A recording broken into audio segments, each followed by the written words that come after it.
Diba, for sure narinig nyo na yung question na diskarte or diploma ba yun. So, ano may sabi nyo doon? Ano opinion nyo doon? Sige, ako muna.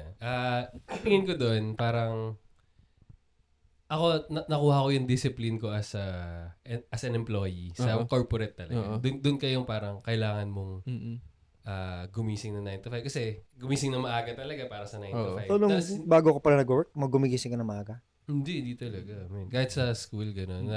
Okay lang maliit ng onde. Kaya ako natanong. Okay.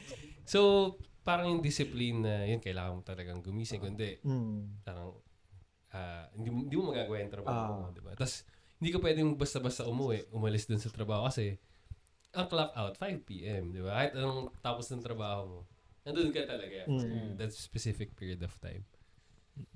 So, pero, hindi masamang umatempt ng diskarte. Kasi what if tumama ka sa loto? Diba? I mean, or may kumagat talaga tinry ng ko yun idea mo. nung pandemic, yung sa LevKit. Kamusta yun? Nung nagsisimula ako, nakakuha ako ng pair. Tapos, medyo inaaral ko din saan makakakuha ng mga gantong pair, ganyan, kailan, ano oras sila mare-release. Pero pa nga doon, parang may link na ganyan. So, nakakuha ako. Share mo ba yun sa amin, yung link? Binabayaran ko yun. Parang may monthly subscription ako sa 7. Sa Discord lang yun. Yung nalimutan ko na yung tawag sa ganun. Pipigil siya. So, ano yung naging problema? Ang naging problema ko, hindi ako kumikita. So, wala ako naipapambayad sa subscription. Ba't wala kang kinikita? Hindi ako nakahit ng pair. Hindi ka nakakuha ng hit pair. Ginagawa ko kasi nun, parang, kasi 1 pair lang yun per email, di ba? Sa Nike, sa Titan, ganyan. So, may mga pinipm akong tao na i-send ko sa kanila yung registration link.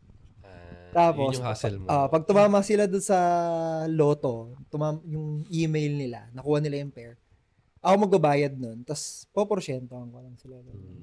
Pero may mga nakuha kang hit pairs na mga Kobe's. Ang question doon, worth it ba yung ganung model na parang... Well, ano yun? Extra money yun eh. Siguro sa hit pair. Ba extra money yun? Extra money na din yun eh.